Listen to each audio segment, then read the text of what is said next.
ગુજરાતમાં આપનું સ્વાગત છે। અમરેલીના સણોસરા ગામે 45 ગામોમાં જળસંચયની કામગીરીઓ શરૂ કરાઈ। અમરેલીના સણોસરા ગામે રાજ્યના મુખ્યમંત્રી ભૂપેન્દ્ર પટેલના વરદસ્તે 45 ગામોમાં જળસંચયની કામગીરીઓ શરૂ કરાઈ। રાજુલાના દેવકાથી મુખ્યમંત્રી ભૂપેન્દ્રભાઈ પટેલ સણોસરા પહોંચ્યા હતા। અમરેલી વિધાનસભાના 45 ગામોમાં તળાવો ઊંડા કરવાની કામગીરીનું ઉદ્ઘાટન કરતા મુખ્યમંત્રી સહકારી નેતા દિલીપ સંઘાણીની વિશેષ ઉપસ્થિતિ વચ્ચે મુખ્યમંત્રી ભૂપેન્દ્રભાઈ પટેલે જળસંચયનું કર્યું ઉદ્ઘાટન। વિકસિત ભારતના લક્ષ્ય સાથે કરતા પ્રધાનમંત્રી નરેન્દ્રભાઈ મોદીના વિઝનને સાર્થક કરવા વિકસિત ગુજરાતનો લક્ષ્ય રાખવું। મુખ્યમંત્રીએ ગુણવત્તાસભર કામની ક્વોલિટી સાથે કામ કરવાનો આગ્રહનો મહત્વ આપ્યું હતું। જળસંચયના ઉદ્ઘાટન બાદ જયસિંહપુરા ખાતે છત્રપતિ શિવાજી અને સરદાર વલ્લભભાઈ પટેલની પ્રતિમાનું અનાવરણ કર્યું। કુકાઓ વિસ્તારની અંદર લગભગ 17 તારીખે એ પ્રોગ્રામ કર્યો હતો।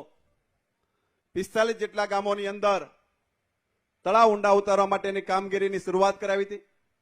એક સાથે 45 ઇટાસી દ્વારા ખેડૂતોને પાણી દ્વારા એક મોટા પ્રમાણમાં ફાયદો મળી શકે એ પ્રકારનું આયોજન, જે રીતે દેશના યશસ્વી વડાપ્રધાન આદરણીય મોદી સાહેબ કહેતા હોય છે કે પાણી રોકો એ ઝુંબેશમાં આપણે બધાએ જોડાવું જોઈએ। એ અનુસંધાને આપણા મુખ્યમંત્રી સાહેબ દ્વારા એક અમરેલી જિલ્લા માટે કંઈક કરવું જોઈએ। જ્યારે પણ અમે 5 ધારાસભ્ય, સંસદ સભ્ય કે સમગ્ર ટીમ જ્યારે પણ સાહેબ પાસે ગયા છું, સાહેબે ક્યારે અમને ના પાડી નથી। તમે પ્લાનિંગ સાથે આવો, તમારા અમરેલી જિલ્લામાં જે પણ ઘટ હશે ઘટ હું પૂરી કરી આપીશ। સાહેબ એ અનુસંધાને એકી સાથે 45 તળાવની કામગીરી કુકાવ તાલુકાની અંદર શરૂઆત થઈ। આજે કહેતા ગૌરવ થાય કે અમરેલી જિલ્લાની અંદર 65 ઇટાસી અમરેલી તાલુકાને ફાળવવાના છે, 20 જેટલા ઇટાસી બીજી વિધાનસભાની અંદર ફાળવવાના છે। એક સાથે 85 તળાવનું ખાતમુહૂર્ત આપણા રાજ્યના મુખ્યમંત્રી સાહેબ દ્વારા કરવામાં આવ્યું છે। આ કોઈ નાની મોટી ઘટનાઓ નથી।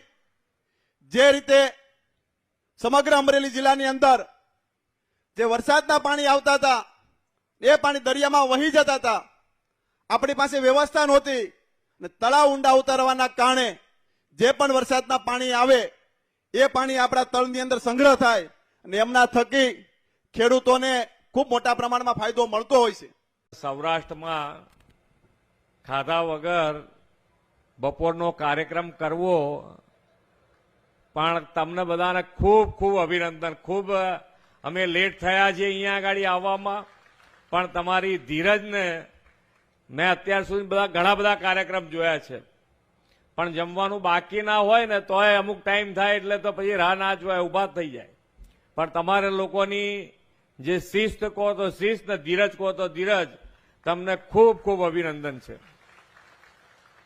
અને અમે અહીંયાથી કીધું કે ગામ અને ગામની વિચારધારા જે છે એ એક થઈ અને કેવી રીતે આગળ વધવું એ માન્ય આપણા વડાપ્રધાનશ્રીનો કાર્યમંત્ર છે કે સૌનો સાથ, સૌનો વિકાસ, સૌનો વિશ્વાસ અને સૌના પ્રયાસથી આપણે આગળ વધી રહ્યા છીએ।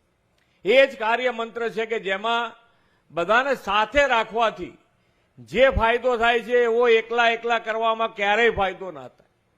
અને જ્યારે જ્યારે કોઈ પણ એનજીઓ હોય કે પ્રજાજનો હોય કે કોઈ પણ ટ્રસ્ટ હોય, એ સરકાર સાથે મળીને જ્યારે કામ કરે તો વિકાસની ગતિ બેવડાય, એવું હર હંમેશ માન્ય વડાપ્રધાનશ્રીએ કીધું છે। આપણે બધાએ જોયું છે કે આપણે બધાને કોઈને આઝાદીમાં ક્યાંય મરવાની વાત હોય તો આપણે ક્યાંય એમાં પડવાનું આવ્યું નથી, પણ હવે આ અમૃતકાળમાં દેશ માટે કેવી રીતે જીવાય એના માટેનો આપણો સૌનો પ્રયત્ન હોવો જોઈએ।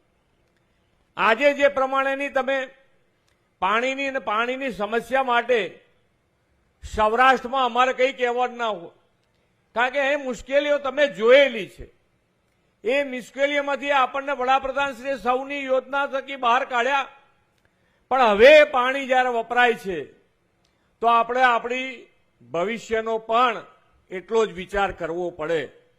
અને ભવિષ્યનો વિચાર કરીને જો આપણે આગળ વધીશું તો જ બે પ્રશ્ન છે, એક પાણી અને ખેતી।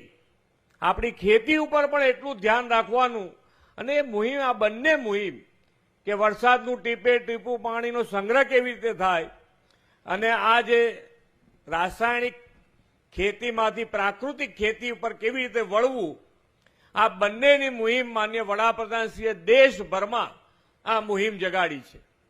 કેટલું આગળ વધ્યા, કેવી રીતે આગળ વધ્યા, એ આપણે બધાએ સાથે મળીને આગળ વધવાનું છે. આજે જેનું કામ ઉર્જા એટલે કે લાઇટ સુનિશ્ચિત કરવાનું છે, એ કંપની ગુજરાત એનર્જી ટ્રાન્સમિશન કંપનીએ એમનો CSR ફંડ આ પાણીના સંચય માટે વાપર્યો છે. એ લોકોને ટીમને પણ હું ખૂબ ખૂબ અભિનંદન આપું છું.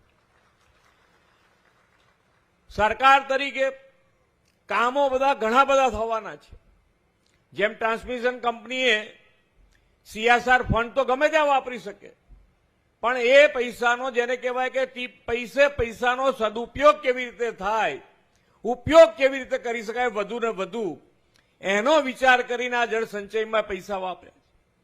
તો સરકાર તમને જે પણ કામ આપે, જે કામ અહીંયાથી કીધું અહીંયાથી કે ભાઈ તમે ઉમરેલીમાં જે પણ કામ આયોજનબદ્ધ રીતે અમારી પાસે લાવશો, અમે તમને મંજૂર કરીને ફટાફટ આપી દઈશું. પણ એ કામ જે થાય એની ક્વોલિટીમાં આપણે કોઈ એની અંદર કોમ્પ્રોમાઇઝ નહીં કરીએ કે ભાઈ સારું કામ કરવું જ પડે, જેને કરવું હોય કામ કરે, પણ એ ક્વોલિટી વાળું કામ હોવું જોઈએ. તો જ આપણે જે માનનીય વડાપ્રધાનશ્રીનો વિકસિત ભારતનો સંકલ્પ છે, એ વિકસિત ભારતના સંકલ્પમાં આપણે વિકસિત ગુજરાત તરીકે આગળ વધી શકીશું.